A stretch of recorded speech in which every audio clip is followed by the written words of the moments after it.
ያ ሰላምና እርቅ ማዕድ መድረክ ነው በጎህ ቴሌቪዥን የሚተላለፍ ነው በሄ ቴሌቪዥን በክልሎች 12 ክልሎችና 2 ከተማዎች በተለያዩ ቋንቋዎች የሚተላለፍ ነው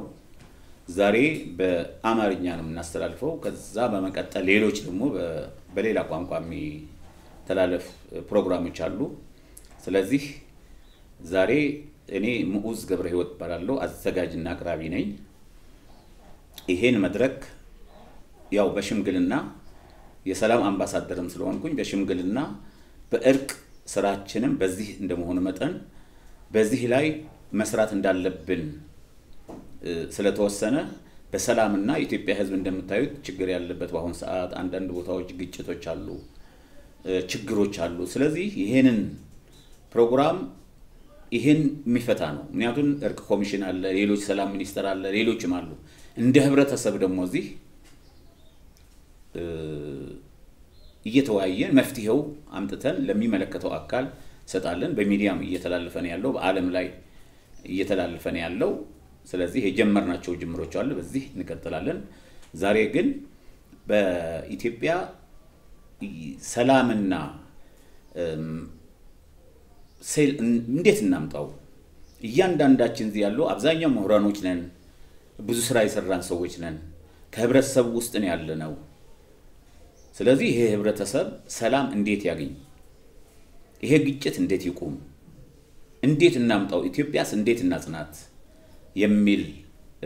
ፕሮግራም ነው ያለው በዚህ ላይ 5 ደቂቃ ወስዳችሁ አስተያየት መስጠት ይችላልላችሁ ያ መፍትሄው ጠቅላላ እንሰጣለን በኋላ ማለት ነው መፍትሄው ደግሞ እናንተ ጋር ነው ያለው እዚህ ቤት ውስጥ እስካለ ድረስ ምን እናድርግ የሚለው እንደሆነ መጠን በዚህ ላይ አስተያየት መስጠት እንድትጀምሩ በጣም አመሰግናለሁ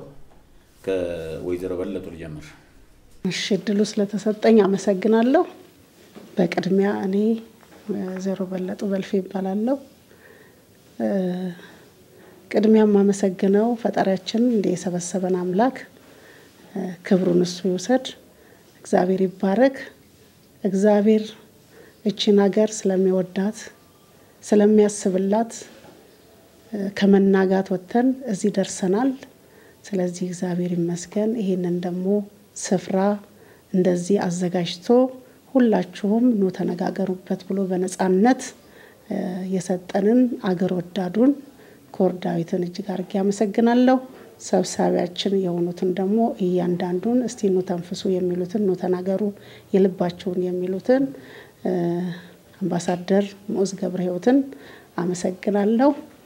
እኔ በመቀጠል የምናገረው ሁላችን የሰላም አምባሳደሮች ነን ባለንበት ስፍራና ሰላምን ልንሰብክ ሰላምን ልንናገር እውነት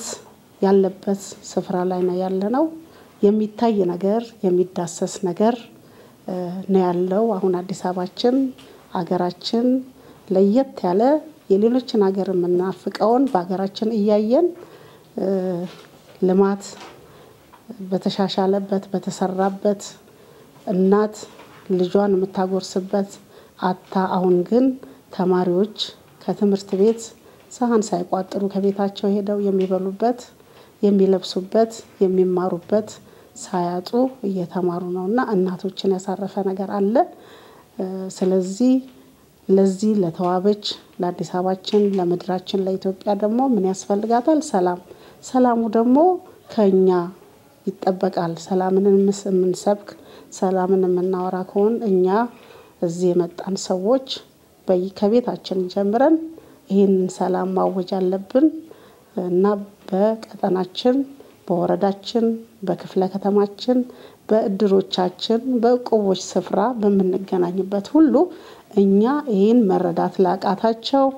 ሌላ ስብከት ለሰሙ ሰዎችም ይሄንን ማለት አለብን መናገር አለብን ህዝባችንን ማስታረቅ አለብን ያልሆነ አነጋገር እየተናገሩ ህዝባችንን የሚያስጨንቁ ሳይሆን እኛ ደግሞ በዚህ በተሰጠን እድል ተጠቅመን ወርደን መስራት አለብን እያንዳንዳችን ተልኮ ይዘን መውረድ አለብን መነጋገር አለብን እኔ ጋር ያለው ሌላ ሐሳብ ቢሆን እዚህ ወንድሞቼ እህቶቼ ጋር ያለው ሌላ ሐሳብ ቢሆን ተቀናጅቶ ግን አንድ ላይ ለሰላም መታገል አለብን። ሰላም ከሌለ አገር የለም፣ አገር ከሌለ ህዝብ የለምና እቺን አገራችንን እንዴት እናስጠብቃት ብለን ጥያቄውን ወደ ራሳችን ወስደን መልሱም እኛው ጋር ስላለ ይሄንን ሰላም ከራሳችን ጀምረን ልናጠናክር ይገባናል። እና የሚሰሙ አሉ፣ በሌላም ያሉ ይሄን ቴሌቪዥን የሚከታተሉ አሉ። ስለዚህ በድርድር የሚያምን መንግስት ነው ያለን፣ የሚሰራ የሚያሰራ መንግስት ነው ያለን። ለሊት ተቀን የሚለፉ አሉን፣ ምሁራኖች አሉን። እንዳጋጣሚ ሆኖ እንደ ድሮ አይደለም። አሁን የኛ ልጆች ተምረው ለትልቅ ደረጃ ደርሰዋል። ግን ዕውቀታቸውን ለሀገራቸው እንዲጠቀሙበትና ለመጥፎ ነገር ሳይሆን እኛ እናቶች ለተንኮል ሳይሆን ልጆቻችን በየክፍለ ሀገሩ ያሉት ህብረተሰባችን የሀገራችን ህዝብ ባለበት ክልል ሁሉ ሰላም እንዲያገኝ ስለምንፈልግ ይሄንን ሰላም አንግባችሁ መታችሁ በሌላ ክፍለ ሀገርም ያላችሁ በትግራይም በጎንደርም በጎጃምም በሁሉም ስፍራ በሁሉም ያላችሁ ሁሉ በደቡብ ያለው በሰሜን ያለው በምስራቅ ያለው ሁሉም ተወያይቶ ተመካክሮ በምክክር ሰላምን እንድናመጣ ያስፈልጋል። ምክንያቱም እርቅን የሚፈልግ መንግስት ሰላምን የሚቀበል መንግስት ነው ያለንና በዚህ መንግስት ደግሞ ልንጠቀም ይገባናልና ስለዚህ ይሄንን ነው እኔ ዛሬ የምናገረው። እኛም ያስታረቀን ነው። አጋጣሚ ሆኖ እኔ እርቅ ላይ ነው መሰራው በሰሚት አካባቢ ፍየል ቤት ወረድ ብሎ ከፔፕሲ ፍለፊት እናስታርቃለን ሰዎችንና ያ እርቅ ደግሞ ነፍስ እንኳን የገደለ ይቅር ይባልለታል። ምክንያቱም ፈጣሪ ራሱን ሰጥቶ እኛን ስላዳነን ይቅር የምናስብል የምንባባል ሰዎች ነንና ለዚህ ነው እኔም ወደዚህ የተጠራሁት እና አገራችን እኔ ሰላም ትሁንልን። እዚህ ያለን ሁሉ ሰላምን አንግበን እንውጣ፣ ለሌሎች አርአያ እንሆንላለሁ። አመሰግናለሁ። ዲያብልስልን ፍሬህይወት ጋዜጠኛ ጋፋ ጋዜጠኛ ፍሬህይወት። እሺ አመሰግናለሁ አምባሳደር ስለጋበዙኝ በጣም አመሰግናለሁ። ይሄንን የሰላም ሐሳብ በማህበረሰብ ለማስረጽ በውይይት ለመፍታት እድሉንና መድረኩን ላመቻቸው ለጎ ቴሌቪዥን እጅግ አድርጌ አመሰግናለሁ። ርዕሰ ጉዳዩ በጣም ትልቅ ነው። የሰላም ዋጋ ስንት ነው? የሰላም ዋጋ መተመን እንችላለን ወይ? በተለይ ደግሞ በአሁን በጥቂት አመታት ወዲህ እኛ ኢትዮጵያውያኖች የሰላም ዋጋ ምን ያህል እንደሆነ መተመን እንችላለን። ህይወት አስከፍሎናል፣ ንብረት አስከፍሎናል፣ ቤተሰብ አስከፍሎናል፣ እንደ ሀገር ተጎርተናል። ስለዚህ ዋጋውን ጠንቅቀን ስለምናቅ ደክሞናል፣ ሰልችቶናል። ስለ ሰላም በቃ የሚደረገው ነገር ሁሉ ቀዳዳ በርሜል ሆኗል። በዚህ በኩል ሰላም የሚሰብክ በጀርባ ሌላ ይሰራል፣ በዚህ በኩል ሌላ ቢደራደር በጀርባ ይሰራልና ሰልችቶናል። ስለዚህ ጦርነት የኢትዮጵያ ረጅም ጊዜ ታሪኳ ጦርነት ነው፣ የእርስ በርስ ግጭት ነው። እውነት ነው የውጭ ኃይል ሲመጣ በሚገርም ሁኔታ በአንድነት ጠላትን መክተናል እንመልሳለን። የእርስ በርሳችን ግጭት ግን ለብዙ ሺህ ዓመታት ቆይቷል፣ ዘልቋል። መፍትሄ አላመጣንም። እርስ በርስ ተገዳድለናል። አገራችን ወደ ኋላ እንድትቀር አድርጓል። ይህ አልጠቀመንም። በዚህም ውይይት ያስፈልጋል፣ መነጋገር ያስፈልጋል። መንግስት ትልቅ ነገር ያደረገውና እኔ በዚህ አጋጣሚ ማመስገን የምፈልገው የምክክር ኮሚሽን የሀገራዊ ምክክር ኮሚሽን ተቋቁሞ ለውይይት መድረክ መመቻቸቱ በውይይት በመመካከር ችግራችን እንድንፈታ በማድረጉ ትልቅ ነገር ነው። ከዛ ደግሞ በማህበረሰብ ዘንድ ደግሞ እርስ በርስ መነጋገር መቻል አለብን። ልክ እንደዚህ አይነት መድረኮች መስፋት አለባቸው። የሰላም ዋጋን ጠንቅቀን ስለምናቅ ሁላችንም ባለቤት ነን። ሁሉም ወጣቱም፣ አዛውንቱም፣ የመንግስት ባለስልጣኑ፣ ጋዜጠኛውም ሁሉም ኃላፊነት አለበት። ምክንያቱም እስካሁን ድረስ በዚህ ጥቂት አመታት ውስጥ በመጣንባቸው መንገድ ውስጥ እያንዳንዳችን እጅ አለበት ሰላም ለማጣታችን የእያንዳንዳችን። ምክንያቱም ቴክኖሎጂ አለ ቴክኖሎጂ በእጃችን ነው ተቀብለን ምናነበው ምንጽፈው ሼር ምናደርገው እነዚህ ሁሉ ለሰላም ዋጋ አላቸው እውነት ለመናገር የሀገርን ሰላም ባሁን ሰዓት የሚነሱ ኃይሎች ቡድኖች ግለሰቦች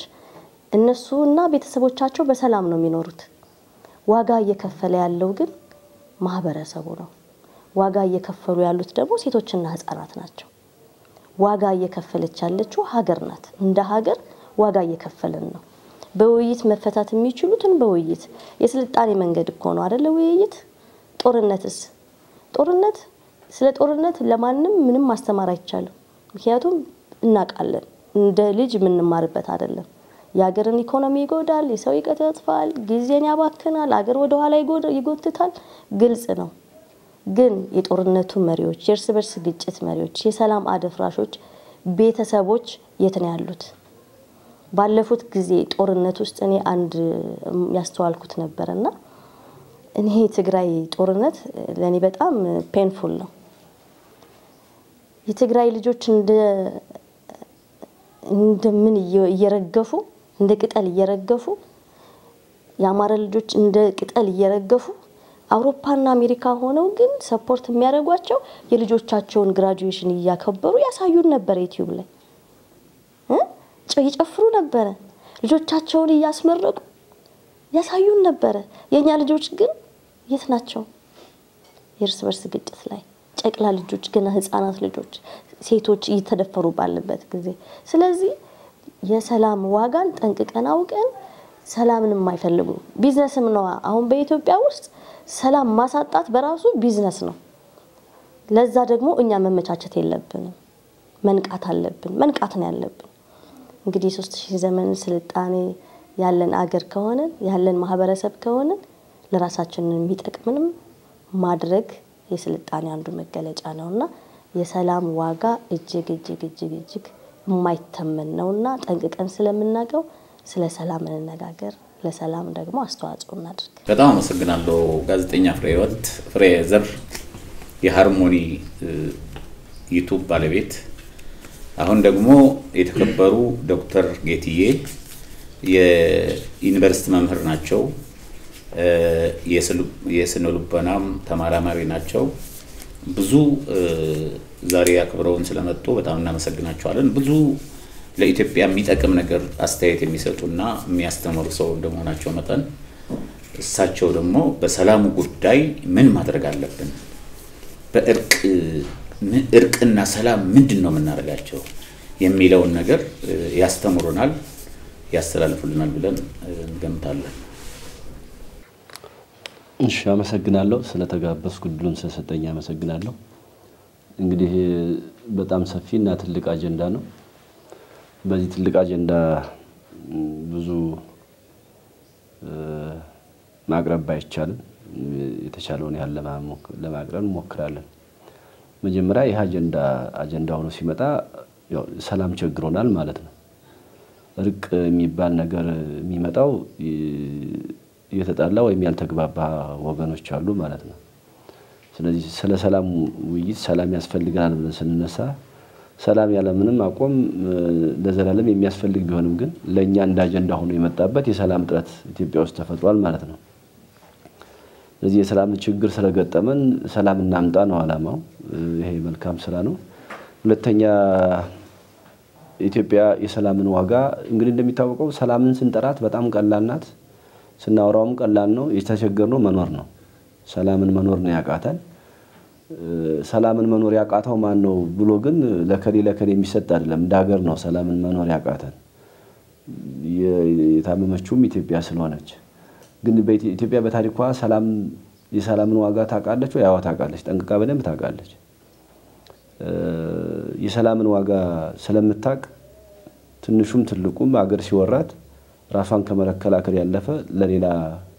በታሪኳ ሀገር ወራት ታቀ ስለዚህ አገሪቷ አንድ ሰላም ወዳናት ሁለተኛው የሰላምን ጠንቅቆ የሚያቅ ህዝብ ነው ያላት የባህላዊ አስተዳደርም የንጉሳዊ አስተዳደርን በነበረበት ዘመን በባህላዊ አስተዳደሩና በንጉሳዊ አስተዳደሩ ሰላምን አጥብቆ እንትን የሚል ባህላዊ ሽምግልና አጥብቆ የባህላዊ ሽምግልና ዋጋው በጣም ከፍተኛ ነበር ኢትዮጵያ ውስጥ በማንኛውም አካባቢ በየትኛውም በኢትዮጵያ ምድር የባህላዊ ሽምግልናና ውሳኔዎች በጣም የሚከበሩ እና ፍትህ ሰጪ ነበሩ ስለዚህ ይሄን የሚያሳየው ለሰላም የምንሰጠው ዋጋ ከፍተኛ ነበር ማለት ነው ሰዎች ይጣላሉ ቡድኖች ይጣላሉ ግን በእንደዚህ በባህላዊ ጉዳይ ሲዳኙና ፍትህ ሲያገኙ ያለምንም ቅሬታ በዛ የመተዳደር የመገዛት ሞራላችን ስነ ምግባራችን በጣም ከፍተኛ ነበር ነገር ግን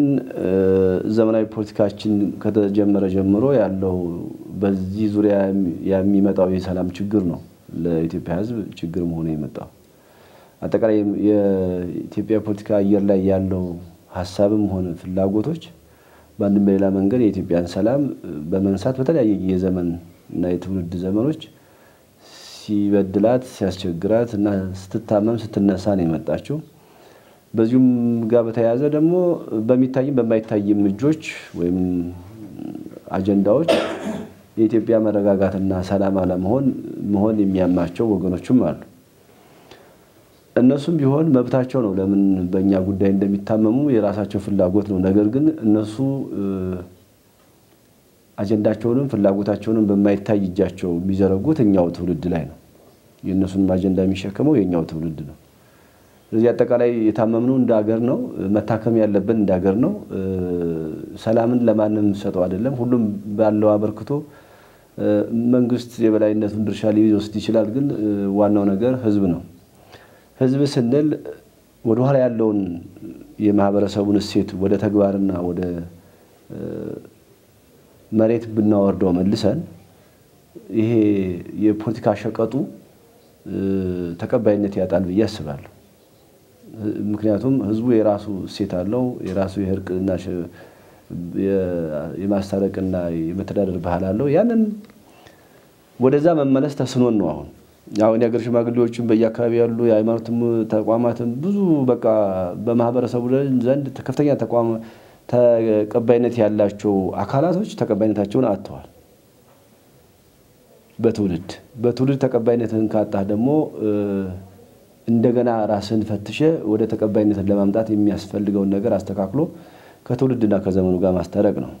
ትውልድም ደግሞ እነዚህ የማህበረሰብ አይከን ናቸው የሚባሉት የሃይማኖት ተቋማትና ሃይማኖት መሪዎች አስተማሪዎች ታላላቆችን የሀገር ሽማግሌዎችን እንደዚህ የመሰሉትን ያለ መክበር ባህሪ በጣም ይታያል ወደዛ መመለስ ይጠይቃል ለታላላቆቹ ዋጋ የማይሰጥ ትውልድ ለራሱም ዋጋ አይኖረውም ራሱም መጥፊያውን ነው የሚያጣድፈውና ታላቁን የማያከብር የድሜም የምንም ታላቁን የማያከብር ትውልድ ሆነን መተናል ይሄ በከሌ ዘፈን በእነንተና ሰፈር ነው የምንለው ነገር የለም በሁሉም ቦታ አለ የቁጥር የብዛት የድርጊት አይነት ነው ሊለይ የሚችለው ዞሮ ኢትዮጵያ ናት ይሄንን ለማከም መታከም ያለበት እንዳጠቃላይ እንደ ሀገር ነው ማን ቅድሚያ ይወሰድ ሲባል እንግዲህ መንግስት ድርሻውን ሊወስድ ይችላል የሃይማኖት ተቋማት ድርሻቸውን ሊወስድ ይችላሉ ምክንያቱም በእያንዳንዱ ሃይማኖት ተቋማት ውስጥ ህዝቡ በመናን ሆኖ ስለሚገኝ ያው ኤሊቶችም አለባቸው ፖለቲከኞች ድርሻ አላቸው የሀገር ሽማግሌዎች ድርሻ አላቸው ወጣቱም ታዳጊውም ኃላፊነት አለበት ማለት ነው ታላቆቹን መስማት ታላቆቹን መጠየቅ ትክክል አይደላችሁም ትክክል ናችሁ ለእናንተ ሐሳብ ተገዥነን የሚል ለሥርዓት የሚገዛ ትውልድ መቀረጽ አለበት በአጠቃላይ ትውልድ የቀረጽንበት መንገድ ስህተት ስለነበረ አሁን ሰላም እንድናጣ ተደርጓል ባለን የውስጥ ሽኩቻ ምክንያት ነው ብዙ እጆች እየገቡ ነው ኢትዮጵያ ከውስጥ ችግሯ በላይ ለውጭ ተጋላጭነቷ እየሰፋ ነው የሚሄደው ሰላም ከሌለ በውስጥ ሰላም ከሌለ ለውጭ ተጋላጭነቱ እየሰፋ ነው ያለው ለዛ ነው ብዙ ምልክቶች ከጎረቤቶችም ከሩቅም የሚታዩት አይሳካላቸውም እንጂ ሌላው ቅድም የተባለው ያው ቴክኖሎጂው ነው የማህበራዊ ትስስሩ የሚባለው የሰላሙን ያልተረጋጋውን ሰላም የበለጠ እንዳይረጋጋ ማድረግ ቋሚ ስራቸው ሆኖ ፈንድ ይዘው በጀት ተይዟቸው አጀንዳ እየተቀረጸላቸው አጀንዳ እየያዙ የሚሰሩ አካላት አሉ በተለያየ ቦታ እነዚህንም የመስማትም ያለ መስማትም ጉዳይ እና መርጦ የማዳመጥና መርጦ የመጠቀም ጉዳይ መረጃውን የማን ጉዳይ ነው የማህበረሰብና የትውልድ ጉዳይ ነው የሚሆነው በዛው ልክ ደግሞ ስርዓትን ማስያዝ እነዚህን አካሎች ያስፈልጋል ኢትዮጵያ በታመመች ወቅት የኢትዮጵያን ህመም የሚያባብስባት ሳይሆን ለኢትዮጵያ ህመም ለኢትዮጵያ ሰላም ማጣት ለተቸገረው ማህበረሰባችን በሰላም ጥረት ለሚሰቃየው ማህበረሰባችንና በየቦታው በጦርነት ለሚጋጨው በጦርነት ባለው በደል ለሚደርስበት ማህበረሰባችን የበለጠ የሚያባብስ ሳይሆን መፍትሄ የሚያቀራርብ ለነገሮች መቀራረብና ለመፍትሄው መንገድ የሚያመቻች ሚዲያ ነው እንጂ እንዲሆንልን የምንፈልገው ከዛንዛ ከተለያየ ቦታ የሚዲያውን ማስቀጠያ ፈንድ ፕሮጀክት እየተቀበለ ወይም ደግሞ ከአንዳንዱ የሚያጋጭ ነገር እየዘገበ ይበለጠ የሚያባብስ ሚዲያዎች ቀላል አይደሉም። ይሄም ሬጉሌት ከማድረግ አንፃር ብዙ ክፍተቶች አሉ። እነዚህ አካሎች የሞራል ዝቅጠታቸው ትንሽ ጥያቄ ውስጥ የገባ ነው። በዚህ የተነሳ ደግሞ የነዚህን ሚዲያዎች ፍጆታ ደግሞ የሚጠቀምና የሚሰማ የሚያዳምጥ ትውልድና ማህበረሰብ ቀላል አይደለም። የሚዲያ እይታችንም እናዳምጠውም እናየው ሚዲያውንም ከመመርመር አንፃር ችግር አለበት እንደ ትውልድ። ይሄ ለከሌ የሚባል አይደለም። መንግስት መዋቅር ውስጥም ችግር አለ። ከመንግስት መዋቅር ውስጥ ያለው ችግሩ በውስጥ ውጭ ያለው ችግር አለ። ትውልዱ ማህበረሰቡ ላይ ችግር አለ። የሚወጡ መረጃዎች ላይ ዜናዎች ላይም ከመመርመር አንፃር እንደው በተነዳው ልክ መሄድ ብዙ ዋጋ ያስከፈለን ያለው አብዛኛው ችግራችን የተባባሰውም አለመጠየቅና አለመመርመር ነው። በተሰራጩ ወሬዎች በተሰራጩ ዜናዎች ሁሉ አብሮ መፍሰስ ይታይ ነበር። አሁንም ቆሟል ማለት አይቻልም። ስለዚህ ይሄን እንዴት እንፍታው ከተባለ መፈታት ያለበት እንደ ሀገር ሁላችን እንታከም። ስለዚህ ማን ቀድሞ ይታከም የሚለው እንደየጀነሬሽኑ ኃላፊነት ሊወስድ ይችላል። ለዚች ሀገር መታመምና መሰቃየት እንደየእድሜያችን እንደየጀነሬሽናችን ትውልድ ዘመናችን ኃላፊነት መውሰድ አለበት። ኃላፊነት የማይወስድ ትውልድ ያለ አይመስለኝም። በተለይ ከ20 በላይ ያለው ይዳለፈው መታመም የሁላችን ነው ብለን ካሰብን በየድርሻችን የምንወስደው ኃላፊነት ቢወስድም በየድርሻችን ደግሞ ይቅርታ የምንጠይቀው ለትውልድ ይቅርታ የምንጠይቀው ነገር ይኖራል ማለት ነው።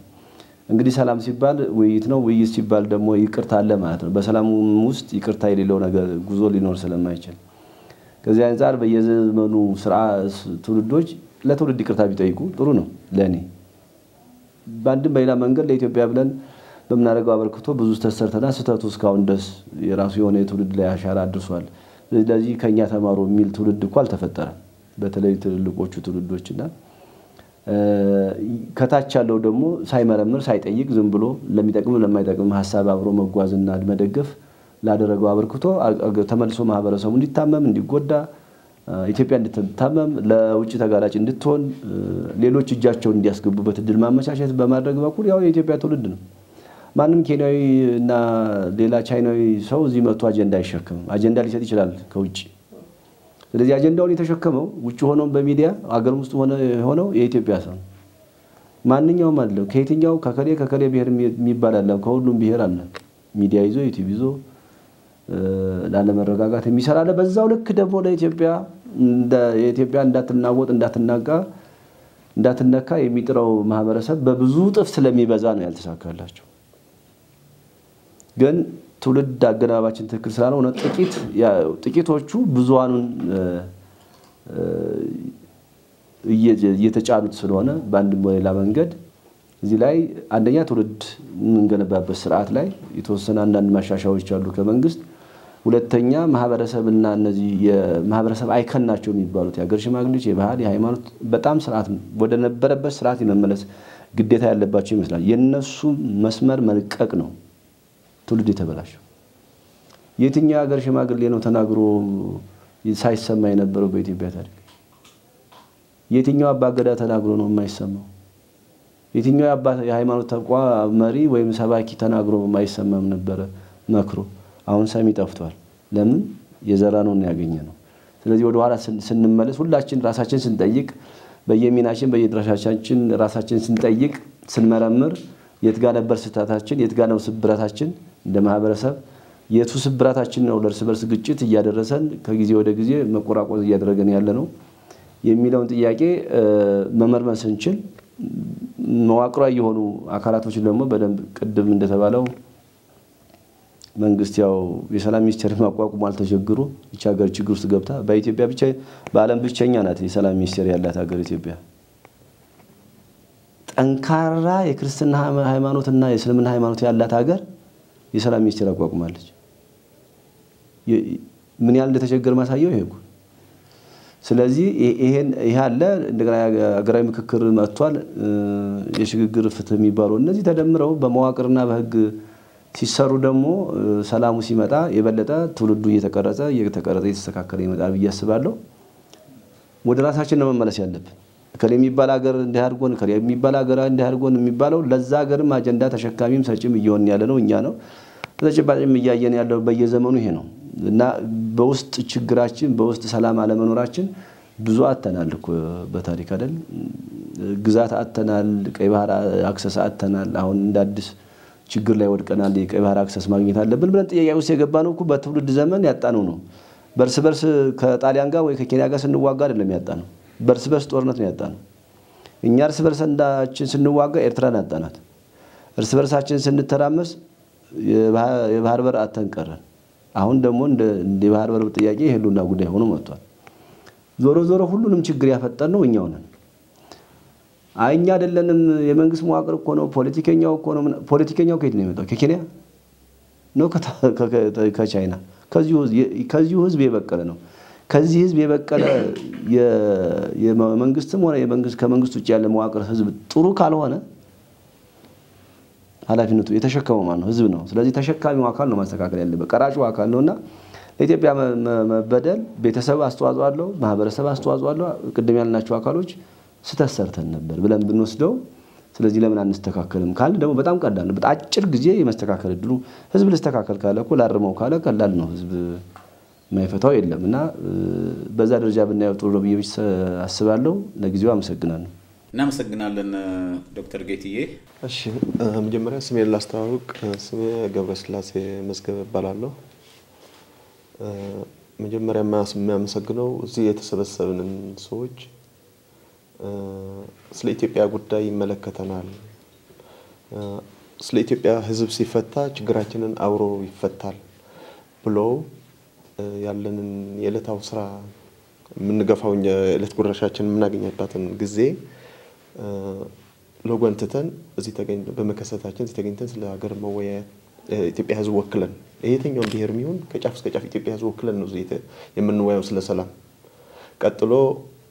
ስለዚህ ያዘጋጀው ኩር ዳዊት ስቱዲዮ ከህዝብ ለህዝብ በሚለውን ተርፋቸው ሳይሆን ካላቸውን ትኩረት የነን ምርጥ አጀንዳ ፈጥሮ በመወያየት ስለፈጠሩልን ይሄ መድረክ ቀጥሎ ደግሞ ዲሞክራታይዜሽን አቅጣጫ ያሳየን ኢትዮጵያ መንግስት እንዲህ ስንወያይ ደስ ይለዋል የጋራ ችግራችን በጋራ ለመፍታት በታኛው ጥረት ሲጀምር ለኢትዮጵያ ሀገርም ትልቅ አንደምታና አስተዋጽኦ ስላለው ለዚህም ያለ ገደብ ቅድም እንደተባለው ሰዎች ሳንነካካ የሀገርን መንግስት ክብር ሳንነካ በሚመለከተን ጉዳይ ስለ ሰላም ነው የምንወያየው ሰላም የሚያመጣው ቃላት ነው መናገር ያለብን እዚህ መንደርደሪያ ሀሳቦችን እሱ ስለሆነ ነው ወደ ዋናው ርዕስ ሲገባ መጀመሪያ ስለ ሰላም ስንወያይ ስለ ራሳችን በራሳችን ስለ ፐርሰናል መታረቅ ያስፈልገናል በራሳችን እኔ ገብረስላሴ ከራሴ ነው መታረቅ ያለብኝ መጀመሪያ ለእያንዳንዱ ህዝብ በሶስት ነገር በጣም ችግር ከራሱ ያልታረቀባቸው አቅጣጫዎች አሉ አንድ ናሽናሊስት ስለ ኢትዮጵያ ጉዳይ እኔ ኢትዮጵያዊ ነኝ በሚለው አያምንም የትውልድ ሁለት የኢትዮጵያ ባንዲራ ሰንደቅ ዓላማ አረንጓዴ ቢጫ ቀይ ተብሎ የህብረ ብሔር ተብሎ መሃል ደግሞ በኢህአዴግ ሲያሚ የተሰጠውን እሱን አክብረን ኢትዮጵያችን ባንዲራችን ብለን አናምንም እቺ ባንዲራ በአውሮፓ ሄደና አንዴ ስናውሉልባት ማንነታችንን የምትገልጸን ይህ ሰው ዛማድ ባንዲራ ይዘው ያለው ኢትዮጵያዊ ነው ኢትዮጵያዊት ነው የምትገኘው የሚል ይመጣል መጃ ሲያጡ ሰላም እናገኛለን ቢያምናለሁ ቋንቋ ቀኝ ግዛት ኢትዮጵያ ጋጣም ሁለት ሀገሮች ናቸው በአፍሪካ ያልተገዙ አንዷ ኢትዮጵያ ነች እነሱም ለምንድነው ያልተገዛ ነው በጣም አርቆ ሐሳቢዎች ከተለያዩ ብሔሮች ኮሮሚያና እንደ አብዲሳ በትምህርት ቤቱም ይወሳሉ ስንት ጅግንነት የፈጸሙ ኮፎክ ብርድልስ ተርትሮ በፎቅ ተንጠልጥሎ የወረዳ ስንት የኦሮሞ ጅግናም አላገራ ወዳጅ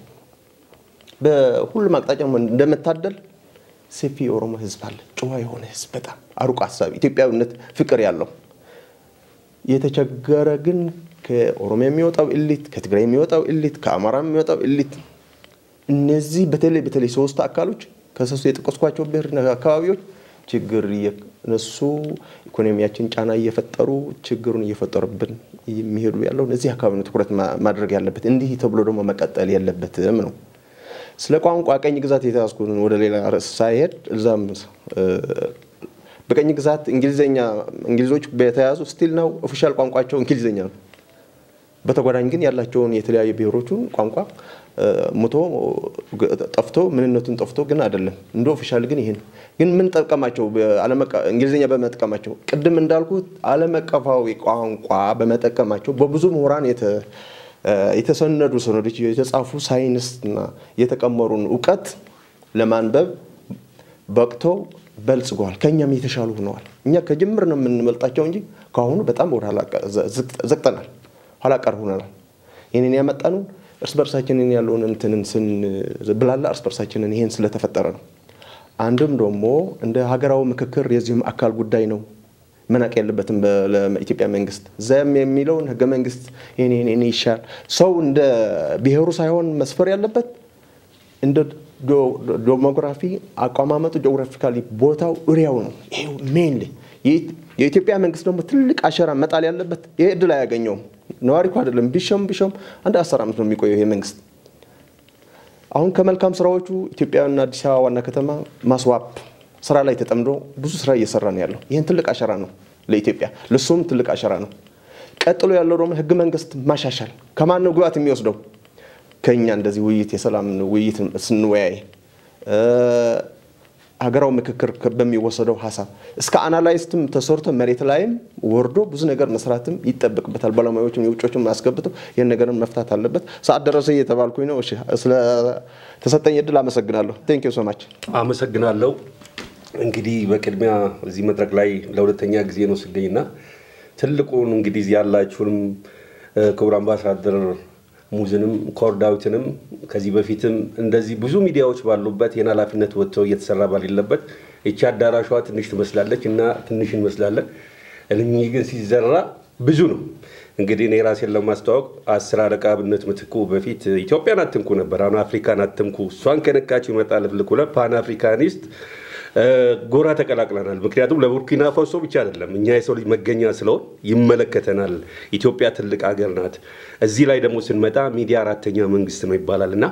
ሁሉ ሚዲያ ላይ ሲገባ ሁሉ ጊዜ ምክንያቱም ያለውን የሰጠን ፉጋ ይባላል በውትድርናም ላይ ሀገሬን ሳገለግል ጦርነት ጥሩ አይደለም የጦርነት ቆንጆና የሰላም አስቀያሚ የለውም እላለሁ አሁንም ደግሜ የምንላት እቺ ናትና ከእንግዶቼም ከዚህ በፊት ሲጠቀሱ የነበረው አሁንም ስንናገር በዚህ ሰዓት ላይ አንጻራዊ ሰላም ስላለ እዚህ ቦታ ላይ ተመቻችተን ልንናገር እንችላለን ይሄን ለማምጣት ግን ብዙ ሰዎች በዱር በገደል አገር እየረበቁ ያሉ አካላቶች ሰራዊት አለ ትልቅ ኃላፊነት መጥቶ ደግሞ አገር ለማስቀጠል የሚሰሩ የእምነት አባቶችም ሁሉም አሉ በጅምላ ሳይሆን እንክርዳዱ እንዴት እንለየው ነው አሁን እየተቸገርን ያለ ነው ምንድነው በማኑዋሉ ዘመን ቴክኖሎጂው ሳይመጣ የዛሬ 100 ዓመት 200 ዓመት ውስጥ የነበረው የመደማመጥ የመሰማማት መሪዎቻችንን የማክበር ህግን የማክበር ፈርሃ እግዚአብሔር የሚባል ነገር አለ እስከ ቀረብኩበት እስከዚህ 30 40 ዓመት በፊት የነበረው ስርዓቶችም ቢሆን ስርዓቶች ሲቀየሩ ፈርሃ እግዚአብሔርና በጃኖይ አምላክ በህግ አምላክ ሲባል ህግን ያከብራል አሁን ግን ምንድነው የበዛን ስንመጣ ሲባለው ወደ ውጪ ቀደም እንደተባለው ወደ ውጪ ምናሳብበው ነገር የለም ከውስጥ የሆነ ነገር ሲቆረስ እጃቸው ረጅም ይሆኑት እኛ ነው የሚጠቀሙት እንግዲህ ኢትዮጵያ በጦር ለሰላም አስከባሪ ብዙ የሰጠች ናት አሁንም ሰላም እያስከበረች ሀገር ነች ጅቡቲ ላይ ምን እየተደረገ እንደሆነ አቃለን ሶማሌ ላይ ኤርትራ ላይ ነገር ግን አሁን ቆም ስንል የጽሞና ጊዜ ላይ ምክክር ኮሚሽን መጣ የርቅ ኮሚሽንም ማለት መጀመሪያ ከጎረቤታችን አብነት ጎረቤት አለው አካባቢ አለው ከራስ ሲጀመር ከራሱ የተስማማ ከሆነ ከጎረቤቱ ጥሩ ነገር ከተናገረ ይጋባል እንደ ጋንግሪ የሚቆረጠው ምንድነው መጥፎ ሐሳብና መጥፎ ድርጊት ነው ይያልን ነው እኔ የሚያመኝ አንዳንዴ ማኑ ይሄ ቴክኖሎጂው ላይ የታጠቅነው መሳሪያ ሁሉ እኮ ተጽፎ ኢትዮጵያ ይሄን መሳሪያ ይዛለች በጣም ያማል ጅቡቲ ይሄን ያደርግም ሶማሌ ይሄን ያደርግም ግብጽ በሞያቸው በውስጥ እኛ ግን ሌላ የምስራቅ አፍሪካ እርስ በራስ በፌስቡክ ሲጣላታው አገሩ እንዲጎበኝ ሲያደርግ አገሩን ፕሮሞሽን እኛኮ ተፈለጠ ተቆረጠ ማህበራዊ ድረገጹ ቴክኖሎጂው ቀደመን እኛ ወደ ኋላ ነን ይቺ ያለችውን ትንሿን ሐሳብ እንዳልኳችሁ ለምንድን ነው ጦርነቱ እየገፋ መሄደው እኔ 90 92 ስንዋጋ ቴክኖሎጂው የለም ዩቲዩብ የለም የታጠቅነው መሳሪያ የለም በቃ የትነናለን ተዋጋን ወጣን አሁን ስመጣ እዚያው እንኳን ሳይው መሳሪያው ሰራዊቱ ከየት እየተንቀሳቀሰ እየገባያል ከየት ምን መኪና ምን ታጥቀን እንዳለን ህግ ደግሞ ለማያስከብርም አሁን አለ መንግስት ህግ አለን የጥላቻ ንግግር ነው እኛ በአንድ በኩል ምን ሰራው የመገናኛ ብዙሃን ባለስልጣን ጋር ግንኙነት ለታሪክ ኢትዮጵያ ሬዲዮ አድማጭና ማህበር አለን አያሌው እዚህ ወንድሜ አብረን ነው ምን ሰራውና ሁሉ ጊዜ የሚያመን ምንድነው ሰዎች አሜሪካም ተቀመጡ ጅቡቲም ተቀመጡ እዚህም ተቀመጡ ይሄ የጥላቻ ንግግር ፕሮሞት የሚያደርጉ ምክንያቱም አገር ሲኖር እኮ ልጆቻችን ነገኛ እናልፋለን እቺን አገር ብለን የወለናቸው ልጆች ነገ ምን አገር ነው እናስረክባቸው በጣም መስራት ካለብን አሁንም ወደ ሌላ ማድረግ ወደ ፖለቲከኛ ወደ እኔ ምን አደረኩ ብለን ያለችንን አጋጣሚ ከጎናችን ስለ ሰላም እያወራን ሚዲያዎችም ትልቅ ኃላፊነት 10 15 ፕራይቬት ሚዲያ አለ እንቶ ፈንቶ ነው እንጂ ማን ነው እንደዚህ ኃላፊነት እስቲ ስለ ሰላማችን እንወያይ ተብሎ እየተሰራ ሚዲያ እየገልካለ እንገር የለም በመንግስትም ቢሆን ወጣ ገባ ነው ብዙ ሚዲያዎቻችን አልተጠቀምንበትም ስለዚህ ሚዲያ ኬንያም የትም ብዙ ሚዲያዎች ምንድናቸው አሉ ብዙ እንደምናቃቸው እኛ ውስን ያለነው ግን ለሰላም ሳይሆን ለኢንተርቴይንመንት ሬዲዮንም አርሴናል ማንቸስተር ነው ይለኝ አርሴናልና ማንቸስተር አሜሪካ ቁጭ ብሎ እንግሊዝ ሆኖ እኔና ያቀኝ ያኔ ቡና ያቀም ልጆቻችን ዛሬ ወደዛ ሄደዋል የቡና ደጋፊነቱን ሳይሆን ያርሴናል ነኝ ይላል ማን ነው ፍሰተቱ ቤት ውስጥ የምናሳያቸው ምን እናገራቸው ንግግሮች በጣም መስራት መስከን ይፈልጋል አሁን ያለንበት አጣብቂ ነገር ውስጥ እንደ ምስራቅ አፍሪካ የምናያቸው ስጋቶች አሉ እንደ ኢትዮጵያ የምናያቸው ችግሮች አሉ ለዚሁ ግን መፍትሄው እምነት አባቱም ኤሊት ተብየውም ሁሉም አገር ሲኖር ነውና ሁላችንም አንድ ሆነን ስለ ሀገራችን ሰላም ነቅተን መጠበቅ አለብን አመሰግናለሁ እኔም በጣም አመሰግናለሁ መሰረተ ሐሳቡ ሰላም ስለሆነ አያሌው ስዩም ነው ባለው በአዲስ አበባ ከተማ ውስጥ ያሉ የሚኒባስ ታክሲ ማህበራት ሰብሳቢ ነኝ በዚህ ሙያ ውስጥ ላለፉት 25 አመት ቆይቻለሁ እውነት ለመናገር ሰላም ከስራ አንፃር አስቀድሜ ለመናገር በጣም የሚያስፈልገው ለሁሉም ህዝብ ቢሆንም እንደኔ ይላል በተለይ ትራንስፖርት ላይ ይላል ንብረቱ መንገድ ላይ ያለ ሰው ሰላም በጣም ወሳኝ ነው ዛሬም ይሄን ፕሮግራም መሳተፍበት አንደኛው መሰረታዊ ጉዳይ ስለሆነ ነው ምክንያቱም የሆነ የሰላም መደፍረስ ካለ የባሰ ነገር ካልሆነ ሰው ሮጦ ቤት ውስጥ ይገባል ይቆልፋል መኪኖቻችን አደባባይ ናቸው ንብረታችን ልጅ እናሳድግበት ህይወታችን አደባባይ ላይ ናቸው ስለዚህ ያንን ሰላም መጠበቅ ለኔ በጣም ስለሚያስፈልገኝ ለሰላም ትንሽ ጠጠር ለማዋጣት እንደው መንገድ ካገኘው ከማለት አንፃር ነው እዚህ የተገኘሁት ጎ ቴሌቪዥንን በጣም አመሰግናለሁ ክቡር አምባሳደር ባለፉት አመታት ከሰላም አንፃር የከፈሉት ዋጋ ባይዘው ሰላም ብቻ አይደለም ለማህበረሰብ ለውጥ የከፈሉትን ዋጋ እኔ በግል አውቃለሁ ለዚህ በጣም አክብሮት አለኝ ኮርዳይትን ጨምሮ ባይዘው እዚህ መድረክ ላይ የተገኛችሁም ሰዎች ለሰላም ለምትከፍሉት ዋጋ በጣም አክብሮት አለኝ ዛሬ እዚህ ውስጥ የምንነጋገራቸው ጉዳዮች ውጪ ወጥተው መሬት ላይ ፍሬ እንዲያፈሩ ሁላችንም ከሰራን አንድ ቀን ይሄ መርሃ ግብር የአደባባይ መርሃ ግብር ይሆናል ዛሬ ቁጥራችን 10 12 መሆናችንን አይደለም ማየት ያለብን ዛሬ ተናግረን የተናገርነውን ጥቂት እየሰራን የብዙ ሰዎች ሐሳብ እንዲሆን ካደረግነው ፍሬውን የምናይበት ጊዜ ሩቅ አይደለምና ለወሰዳችሁ ኃላፊነት በጣም አክብሮታለሁ ወደ መሰረታዊ ጉዳይ ሲመጣ ለኢትዮጵያውያን ሰላም እውነት ለመናገር የህልውና ጉዳይ ነው ከሰላም ጋር ነው ብዙ ጉዳዮቻችን ያሉት ብዙ ጉዳዮቻችን የስታቲስቲክስ መረጃዎች የሚነግሩን ያው በተመዘገበው ልክ 98% የሚያህሉ ሃይማኖተኛ ነው በሁሉም ሃይማኖቶች የመጀመሪያ የስብከት ምዕራፍ ሰላም ነው በሁሉም ሃይማኖተኞቹ ግን በዛ ስብከት ልክ እንኖራለን ከተባለ እሱ ሌላ ጥያቄ ስለሆነ ማለት ነው ስለዚህ ስለ ሰላም ለማውራት ስለ ሰላም ለመናገር እኔ በግድ ሰላም የደፈረሰበት ቦታ ላይ መሆን አለብኝ ብዬ አላምን ስለ ታመመ ሰው ለማውራት እኔ ሆስፒታል ገብቼ አልጋ ላይ መተኛት የለብኝ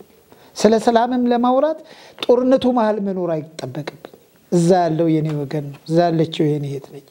ብዙ ተማሪዎቻችን እኮ ልጆቻችን እኮ ከትምህርት ቤት ወጥተዋል በሰላም ምክንያት ያርሱ የነበሩ ገበሬዎች እኮ ከበሬዎቻቸው ተለያይተዋል በጣም ብዙ ጉዳት ነው እየደረሰ ያለው ስለዚህ ይሄ ሰላም የሚያንገበግበን ከሆነ እዚህ ሰላም ላይ አበከረን በሁሉም መንገድ መስራት አለብን ስንሰራ ደግሞ ጉዳዩን ከምንጩ ነው ማድረቅ መቻል ያለብን የሆነች ቦታ ብልጭ ያለችውን ጉዳይ ብቻ እየተከተልን ወይም ደግሞ የሆነ ጫን ያለውን ጉዳይ ብቻ እያሳደድን ከሆነ ትክክል ስለማይሆን በደንብ መተንተን ይፈልጋል ምንጩን ማግኘት ይፈልጋል ኃላፊነት መውሰድ ይፈልጋል ቅድም የውይይቱ ተሳታፊ አንስተውታል እኔ ኢትዮጵያውያን ለሰላም ያለን ዋጋ በእኛ ሀገር ብቻ እኮ የሚወሰን አይደለም ሶማሊያ እኮ ስትታመስ የሶማሊያ ሰላም የኛ ሰላም ነው ብሎ እኮ ሰራዊታችን እዛል በተለያዩ ሀገራት እኮ ሰላም አስከባሪ ልከናል ይሄ ማለት የሰላምን ዋጋ ስለምንረዳው ጭምር ነው ዋጋ የተከፈለበትን ሰላም ደግሞ መጠበቅ ሁሉ ጊዜ ለሰራዊት ምናምን የሚተው ጉዳይ የሰላሙ ባለቤት እኔ ነኝ ካልኩኝ እኔ ይሄንን በደንብ ማድረግ መቻል አለብኝ የሃይማኖት ተቋማት ኃላፊነታቸው ከዚህ በላይ ከፍ ማለት በዚሁ አጋጣሚ የክርስትና እምነት የኦርቶዶክስ ተከታይ ነኝ የትንሳኤን በዓል ስናከብር እኮ ዳግማይ ትንሳኤ ሰላም ለእናንተ ይሁን የሚል አምላካዊ ቃል በሥርዓተ ቅዳሴ ውስጥ ካህኑ እጁን ዘርግቶ ከ20 ጊዜ በላይ ሰላም ለእናንተ ይሁን ሰላም ለኩልክሙ ይላል ሰላምን በየደቂቃው በየቦታው እየሰበክ ነው የምንሰብከውን ሰላም ግን መኖር መቻል አለብን ስንናገረው ሰላም ለመኖር ግን የምንቸገር ሰላም ከሚያጠፉ ሰዎች ጋር ደግሞ የምንተባበር ከሆነ የምንጓጓለትን ሰላም ያሳጣናል ስለዚህ ከማን ምን ይተበቃል የሚሉትን በተወሰነ መልኩ ላንሳና ሐሳቤን ተቀደላለሁ በመጀመሪያ ደረጃ ያው ይሄ ዘመኑ የደረሰበት የዲጂታል ዘመን ነው ማህበራዊ ሚዲያ ብዙ ሰው ይተከማል እኛን ጨምሮ ስለዚህ የማህበራዊ ሚዲያ አጠቃቀማችንን መገደም መቻል አለብን እነዚህ የሚከፈላቸው ሰዎች ሰላምን በማበጣበጥ ገንዘብ የሚያገኙበትን ጉዳይ እያሳደድን ምንም በሌለበት አንዳንዴ በጣም ነው እኮ የሚገርመኝ ከዚህ በፊት በሩዋንዳ የነበሩ ግጭቶችን ከኢትዮጵያውያን ከሆነ ክልል ጋር እያያያዙ ዛሬ እዚህ ከተማ ላይ እንዲህ ሆኗል ብለው ማህበራዊ ሚዲያ እሱን እኛ እናራግባለን እነዚህን ዜና የሚሸጡልን ሰዎች ከዚህ ዜና የሚያገኙት ገንዘብ አለ በገንዘብ ልጆቻቸውን አውሮፓ ያስተምራሉ እኛ ግን እዚህ ስንታመስ እንኖራለን ስለዚህ ማህበራዊ ሚዲያ አጠቃቀማችን ባይዞይ ስልክ ዛሬ የኛ እኮ ብቻ አይደለም የልጆቻችን ሁሉ ሆኗል እቤት ገብተን ከልጆቻችን ጋር እኮ ማውራት አልቻለም እውነታው ይሄ ነው ልጆቻችን ባለ ስልክ ናቸው እኛ ባለ ስልክ ነን እቤት ውስጥ የቤተሰብ እንኳን ወሬ ለማውራት ጊዜ የሌለን ሰዎች ነን ስለዚህ በሚዲያ ለምን እዚህ ውስጥ ገባን ብዬ አይደለም ሰለባ ሆነናል እስክንወጣበት ድረስ ግን አጠቃቀማችን ላይ ግን መለየት መቻል አለብን የማይጠቅም በተለይ ከሰላም አንፃር ሁከት የሆነ ሰላምን የሚነሳ ዜናን እሱን ያተከታተሉ ምንድነው ሼር ማድረግ ላይክ ማድረግ እኔ ልክ ነው ብዬ አላስብ ማህበራዊ ሚዲያ አጠቃቀማችንን ማየት ነው ሁለተኛው ቅድም ማንስቻለሁ 98% ሃይማኖተኛ ነው ብለን ካለን ሃይማኖት መሪዎቻችን አባቶቻችን አሉ በሁሉም ቤተ እምነቶች የሁሉም ቤተ እምነቶች አባቶች የዚህ ሰላም ጉዳይ የኔ ጉዳይ ነው ብለው ማለት መቻል አለባቸው የሚነግሩንን ነገር መኖር መቻል አለባቸው በአንድም በሌላ ስለ ሰላም መስበክ ሰላምን መኖር ፖለቲከኞች ሊጣሉ ይችላሉ ግጭት ሊፈጠር ይችላል ይሄንን መስቀል ይዘው ግጭቱ ቦታ ላይ ሄደው ሱባኤ ገብተው ተንበርክከው ጸልየው በሁሉም ቤተ እምነቶች የተጣሉ ሰዎችን እንዲታረቁ ማድረግ ያስፈልጋል እቺ እርቅ ዛሬ በእንቁላሏ ጊዜ ካልቀጨናት ነገ ሌላ የቡድን ጠብ ታመጣለች ነገ ታድግና የሰፈር የአካባቢ የብሔር ሌላ ግጭት ታመጣለች ስለዚህ ልክ ግጭቱ ሲጀመር ግጭቱ ሳይከሰት ግጭቱ ከተከሰተ ደግሞ ፈጥነው ደርሰው የሃይማኖት አባቶች የምናከብራቸው ቃላቸውን የምናምናቸው አባቶቻችን በዚህ ልክ ይሄንን ኃላፊነት ወስደው መስራት አለባቸው ስለሚያደርጉት ስላደረጉት ነገር አላደረጉም ለማለት በጣም አክብሮታለን ነገር ግን በቂ ነው ብያላምን ስለዚህ የሃይማኖት አባቶች ይሄንን ማድረግ መቻል አለባቸው ብያስባለሁ ሌላው ምሁራን ናቸው ባይዘው የዚህ ሀገር ምሁራን ፈርጀ ብዙ ናቸው የተማሩት በዚህ ደሃ ህዝብ ገንዘብ ነው አባቱ ገበሬ ነው ከበሬ ጋር ሲታገል ይውላል እሱ ጦሙን ውሎ ጦሙን አድሮ ሰው ለምኖ ልጁን አስተምሩት ልጁ ዛሬ ታዋቂ ሆኗል አዋቂ ሳይሆን ታዋቂ ሆኗል እሱ ሚዲያ ላይ ይወጣና አባቱ ከብዙ ሰዎች ጋር ይኖርበት የነበረውን ማህበረሰብ ስም እየጠቀሰ ያንን ሰላም ያደፈርሳል ስለዚህ ምሁራን ምንድነው ተልእኳቸው ይሄንን በደንብ ማየት ያስፈልጋል በዛው ልክ ለሀገር በሚጠቅም በምርምር በሰላም ጉዳይ በተለያዩ ጉዳዮች ዋጋ የከፈሉልን ምሁራንን እናከብራለን ጥቂቶች ግን አሉ ሚዲያን ሆነ ብለው የሚፈልጉት ሲመጡም ደግሞ ወደ ሚዲያ የሚመጡት የተወሰነ ጉዳዩን ለማጋጨት ነው ስለዚህ ምሁራን ኃላፊነት መውሰድ አለባቸው ምሁራን ከምሁራን ጋር መሟገት መቻል አለባቸው ህዝብ ላይ የሚረጩትን ጉዳይ 2-3 ጊዜ በደንብ አድርገው ማሰብ አለባቸው በያስባለሁ ከዛው ፖለቲከኞች ናቸው ፖለቲከኞቻችን አሁን ሀገሪቱ በተፈጠረው የፖለቲካ ምህዳር ብዙ ፓርቲዎች አሉ የፖለቲካ ምህዳሩ ሰላማዊና ዲሞክራሲያዊ ስርዓት ኖሮት እንዲቀጥል ሐሳቦቻቸውን ጠረጴዛ ላይ ማምጣት አለባቸው ከነፍጥ ከጦርነት ከሸፍጥ የጉሪላ ፋይት ከመውረድ መውጣት መቻል አለባቸው በሚዘጋ መንገድ በሚፈርስ ድልድይ በሚፈርስ ትምህርት ቤት ማን ምን ያተርፋል? ስለዚህ አሁን ቆም ብሎ ለኔ ከሆነ የሚዋጉት እኔ የምፈልገው ቁጭ ብለው እንዲያወሩልኝ ነው። ለኔ ከሆነ እኔ ነፃ ለማውጣት ከሆነ የሚፈልጉት እኔ የምፈልገው ወንድሜን እየገደሉት ገደልንልህ እንዲሉኝ አይደለም። እኔ የምፈልገው ተከባብሬ ከኖርኩት ህዝብ ጋር እሳት እየጫሩ እኔ ከኖርኩበት ህዝብ ጋር እኔ ከማከብረው እምነት ጋር እሱ ከሚያከብረኝ እምነት ጋር እሳት እየጫሩ ላንተ ስንል ነው ይሄንን የምናደርግልህ ይላሉ። በቴሌቪዥን መግለጫ ይሰጡናል። አዎ ይላል፣ ህዝብ ይነሳል፣ እርስ በራሱ ይባላል። እነሱ ደግሞ በማግስቱ መግለጫው ላይ ናቸው። ህዝብ ሳይወክል ባይዘው ህዝብ የሚወክለው ሰላምና ሰላምን ብቻ ነው። ህዝብ የሚወክለው ፖለቲከኛ የሚያለማለትን ፖለቲከኛ ብቻ ነው። መንገድ የሚሰራለትን ፖለቲከኛ ነው ህዝብ የሚፈልገው። ሂድና አጎራባችን ገለው መሳሪያውን ነጥቀልኝና የሚል ህዝብ የለን። እንደ ህዝብ እንደዚህ የለን። ስለዚህ ፖለቲከኞቻችን ሰው ካልተጋጨ አናርፍም ከሚል እሳቤ መውጣት አለባቸው። በሚዲያ ቀርበው የሚነግሩን ነገር ከጸባጫሪ ከተንኮሳ ካለመተማመን እንድንወጣ ማድረግ መቻል አለበት። ያለችን አንድ ሀገር ነው። ስለዚህ ሀገራችንን እንወዳለን የሚሉ ፖለቲከኞች ሀገር መውደዳቸውን በምን ያሳዩን? ለሰላም ባላቸው አቋም ያሳዩን። ዝቅ ይበሉ። ከሌሎች ሰዎች ጋር ተግባብተው ግድ የለም ለመጣዱ ሲባል የሚል ነገር አለ አይደለም? ስለዚህ ጦርነት ከፍቼ ህዝቤን ከማስጨርስ ግድ የለም የሐሳብ ልዩነት ከሆነ ለሀገር እስከጠቀመ እሱን ልቀበል ማለት የሰለጠነ አባባል ነው። ስለዚህ ፖለቲከኞች ይህንን ቢያደርጉልን በጣም ጥሩ ነው። ሌላው ቅድም ከዚህ ከምሁራን ጋር ያነሳቸው ሲሪየስሊ ማየት ያለብን አክቲቪስቶችንም ጭምር ምን አለበት ጤና ላይ ቢሰሩልን፣ ምን አለበት የማህበረሰብ ችግርን ቢያቀነቅኑልን። ህዝባችን እኮ በብዙ ጉዳይ ተቸግሯል አይደል? እዛ ላይ ለምንድን ነው ማይሰሩልን? እንዴ ከሀገሪቱ ህዝብ እኮ በጣም ብዙ እኮ በንጹህ መጠጥ ውሃ እኮ ይቸገራል። በቃ ምሁርነታቸውን እዛ ላይ ለምን አያሳዩንም? በመንገድ እጦት እኮ ዛሬ በጤና ጣቢያ እጦት እኮ በጣም ብዙ ወላጆቻችን እኮ እየተቸገሩ ነው። ሰላም የሚመጣው ጦርነት ስለሌለ ብቻ እኮ አይደለም። በደናውም ጊዜ ይሄንን ሰርተው እንድናድግ ካደረጉን የሰላም ተልእኮን ከደገፉልን ይሄ በጣም ትክክል ነው። ሌላው ህዝቡን ነው። እኔ እውነት ለመናገር የኢትዮጵያ ህዝብን የመሰለ ቅን ህዝብ የለም። የሚከባበር የሚዋደድ ከላይ እስከታች እኮ ነው የምነግራችሁ። በተለያየ ቤተ እምነት ውስጥ ቢኖርም ለምሳሌ ባለፉት አንድ ወር ውስጥ የሙስሊም ወንድሞቻችን ታላቁን የረመዳን ጾም ላይ ነበሩ። ክርስቲያኖች አብይ ጾም ነበሩ። ረመዳን እኮ ሲፈታ በረመዳን ጾም ማታ አፍጡር ላይ ከጎረቤቶቻችን ጋር እኮ አብረን ነበር። ትንሳኤን እኮ ስናከብር ከኛ ጋር ነው። በጣም የሚገርሙት እኔ ለአካባቢው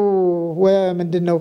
አቅም ላልነሳቸው ሰዎች እንደው ትንሳኤን የሆነ ነገር መፈሰኪያ ብለን ስንል የሚያወጡልን እኮ ሙስሊሞቹ ጭምር ናቸው።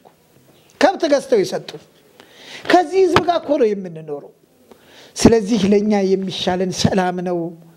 ከጥንት ጀምሮ የኖር ነው በመከባበር በመቻቻል ጭምር ነው። ስለዚህ ህብረተሰቡ ሰላም የሚያደፈርስ ጉዳይ ካለ ተው ማለትን መልመድ ያስፈልጋል።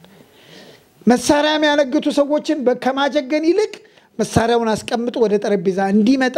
መንገር በጣም ትክክል ነው ብዬ አስባለሁ። እንዳጠቃላይ ለተሰጠኝ እድል ስለ ሰላም የሚቻለውን ነገር ማድረግ አለብን። የመንግስትም ሆነ የግል ሚዲያዎችም ይህንን ኃላፊነት ቢወስዱልን። ዜናዎች በማህበራዊ ሚዲያ ከተራገቡ በኋላ ከሆነ ቀን በኋላ ከሚነግሩን ይልቅ ችግሩ የደረሰበት ቦታ በትክክል ነግረውን ህዝቡን እንድናዳምጥ ሚዲያዎችም የራሳቸውን አራተኛ መንግስት ነው፣ ትክክል ነው፣ የራሳቸውን ኃላፊነት ቢወጡልን ጥሩ ነው። ስለሰጣችሁኝ እድል አመሰግናለሁ። እናመሰግናለን። አቶ አያሌው የአዲስ አበባ ታክሲዎች ፕሬዝዳንት በሌላም በጋዜጠኝነትም በሌላም የተሳተፉ ናቸውና እናመሰግናለን ለሰጡን አስተያየት። አመሰግናለሁ። እሺ ኑረዲን እንዲታመው እባላለሁ። የአዲስ አበባ ከተማ ነዋሪ በትራንስፖርት ዘርፍ ላይ የምሰራ ነኝ። ክቡር ዳዊትንም እንዲሁ ክቡር አምባሳደር ሙዙንም በዚህ አይነት አገራዊ አንድም ወቅታዊ ሁለተኛ ሁሌም አስፈላጊ በሆነ ርዕስ ላይ የዚህ የቴሌቪዥን ፕሮግራም ላይ ሁለታችሁም ድርሻችሁን አውጣችሁ እኛን ጋብዛችሁ የድርሻችሁን ትንሽ ነገር ሲናንተን የሚመለከታል ብላችሁ ስለጋበዛችሁን እኔ በግሌ በጣም ነው ማመሰግነው። የሰላም ጉዳይ ሲነሳ የመጀመሪያ ማሳያ የሚሆነው ለጊዜው የሀገራችንን ትተን በዩክሬንና በራሽያ ላይ ያለውን ነገር ስንመለከት የሁለቱ ጎረቤት ሀገሮች መጋጨት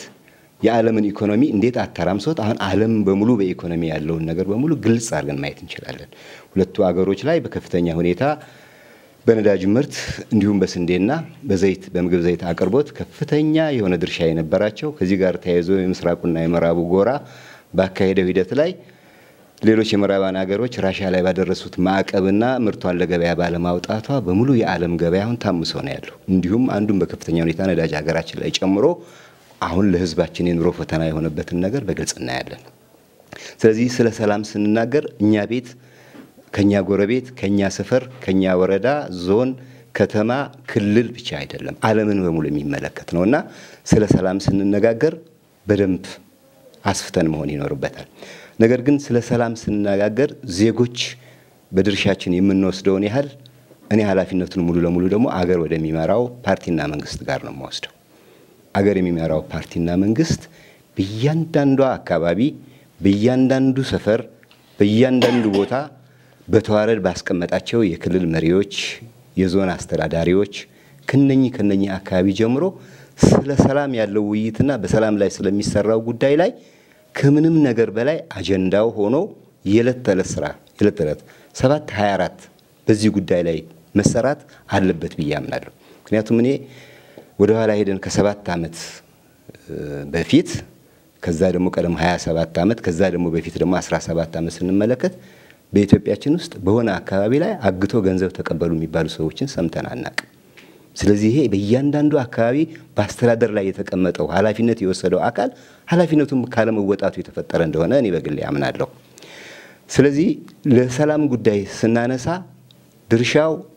እዚህ እዛ ብቻም አይደለም። ስለዚህ አገር የሚያስተዳድረው አካል ኃላፊነቱን የሰጣቸውን አካላት ቆጥሮ ለሰጣቸው ስራ ቆጥሮ መጠየቅ ይጠበቅበታል የሚል እምነት አለኝ እኔ በግሌ። ከዚህ ውጪ ሚዲያ ላይ ትልቅ ስራ መሰራት አለበት ብዬ አምናለሁ። ሚዲያ በልዩነት በመጥፎ ጎን የሚዘግበውን ሳይሆን አገር በኃላፊነት በሚዲያ ላይ ከህዝብ ከተወሰደ ሀብት በጀት የወሰዱ ሚዲያዎች ሁሉ ጊዜ በተቻለ መጠን መቼም 100% ትክክለኛ ዜና ይሰጡናል ብለን ባንጠብቅ ተቀራራቢ የሆነ 75% ዜና ከነሱ ልንሰማ ይገባል። እኔ ልጅ ሆኜ አባቴ የ6 የ7 ዓመት ልጅ ሆኜ ዜና ይፈልግ የነበረው ከዶይቼ ቬለ ላይና ከቪኦኤ ነበር። ዛሬም ከብዙ ዘመን በኋላ ከኛ ሚዲያዎች ላይ ትክክለኛ ዜና ለማግኘት ከተወሰነ ቀን በኋላ ነው ከነሱ ዘገባውን የምናገኘው ከሌላ ካገኘን በኋላ። የዚህ የመዘግየት ጉዳይ ሌላ ወሬ እንድናማትር ከሌላ አካል ላይ ያልተጣራ ወሬ ቀድመን እንድናገኝ ያንን ወሬ እንድናምን የሚያስገድደን ነገር ውስጥ ሁሉ ገብተናል። ስለዚህ እዚህ ጋር ያሉ ሚዲያዎቻችን በተለይ ሚኒስትሪ ሚዲያው የመንግስት ሚዲያዎች በመንግስት የሚተዳደሩ ሚዲያዎች ይህን ትልቅ ኃላፊነት በትክክል አጤነው ስራ ላይ ማዋል አለባቸው ያምናለሁ። ከዛ ውጪ የፖለቲካ ምህዳሩ ላይ ነው የምንገባው። የፖለቲካ ምህዳሩ ላይ አላቅም ከ7 ዓመት በፊት በኢትዮጵያችን ውስጥ የተለያዩ ፖለቲካ ፓርቲዎች አባሎቻቸውን በየጊዜው እየጠሩ ሲያናግሩ ሲያወያዩ ለመንግስት ጠቃሚም ሆነ ስህተት የሆነ ነገር ለማረም ሰፊ ድል ነበራቸው። አሁን ከተወሰኑ ጊዜያት ወዲህ ስንመለከት ወሬያቸውንም አንሰማም የመሰብሰቢያ አዳራሽም ተከልክለናል እያሉ ከመንግስት ሚዲያ አይደለም የምንሰማው ከሌሎቹ ሚዲያዎች። ለምን እንዲህ ያለ ይጠባል? እነዚህ ሰዎች ድርሻ ያላቸው አይደል እንዴ? ምናልባት የመንግስት እኮ ቋሚ መንግስት አይደለም። አንድ ቀን በማያስፈልግ ሁኔታ የተነሳለታ እነኛም ወገኖች እኮ የሚያስቡትን ሐሳባቸው ምን እንደሆነ ለህዝብ ማቅረብ ከህዝብ ጋራ መሆን ነፃ የሆነ ነገር መኖር ይኖርበታል ብዬ በግሌ አምናለሁ። በዚህ ላይ ክፍተት አለ። ይሄ የመንግስት ኃላፊነት ነው። ይሄን ሊያስተካክል ይገባል እምነት አለኝ። ከዚህ ውጪ ግን ስለ ሰላም ስንነጋገር ብዙ ጊዜ